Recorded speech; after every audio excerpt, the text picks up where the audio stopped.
Once we acknowledge the ability of the vital desire nature to influence and manipulate the mind in its judgment process, biasing the interpretation and understanding of the motives behind the actions, it is incumbent on those who aspire to spiritual growth to find a way to root out this inherent bias towards self justification.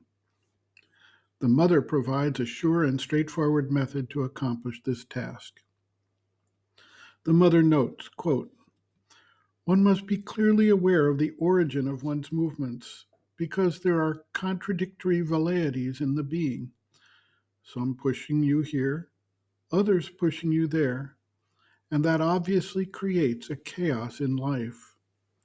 If you observe yourself, you will see that as soon as you do something which disturbs you a little, the mind immediately gives you a favorable reason to justify yourself. This mind is capable of gilding everything. In these conditions, it is difficult to know oneself.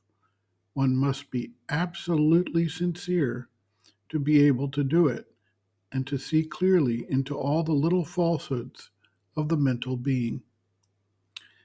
If in your mind you go over the various movements and reactions of the day like one repeating indefinitely the same thing, you will not progress. If this reviewing is to make you progress, you must find something within you in whose light you can be yourself your own judge, something which represents for you the best part of yourself, which has some light, some goodwill, and which precisely is in love with progress. Place that before you, and first pass across it as in a cinema all that you have done, all that you have felt, your impulses, your thoughts, etc. Then try to coordinate them. That is, find out why this has followed that, and look at the luminous screen that is before you. Certain things pass by well, without throwing a shadow. Others, on the contrary, throw a little shadow. Others yet cast a shadow altogether black and disagreeable. You must do this very sincerely, as though you were playing a game. Under such circumstances, I did such and such a thing, feeling like this and thinking in this way.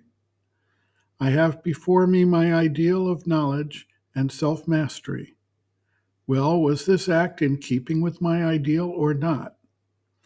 If it was, it would not leave any shadow on the screen, which would remain transparent, and one would not have to worry about it. If it is not in conformity, it casts a shadow. Why has it left this shadow? What was there in this act that was contrary to the will of self knowledge and self mastery? Most often, you will find that it corresponds to unconsciousness. Then you file it among unconscious things and resolve that next time you will try to be conscious before doing anything. But in other cases, you will see that it was a nasty little egoism, quite black, which had come to distort your action or your thought. Then you place this egoism before your light and ask yourself, why has it the right to make me act like that, think like that? And instead of accepting any odd explanation, you must search, and you will find in a corner of your being something which thinks and says, ah, no, I shall accept everything but that. You will see that it is a petty vanity, a movement of self love, an egoistic feeling hidden somewhere, 100 things. Then you take a good look at these things in the light of your ideal. Is cherishing this movement in conformity with my seeking and the realization of my ideal or not? I put this little dark corner in front of the light until the light enters into it and it disappears. Then the comedy is over.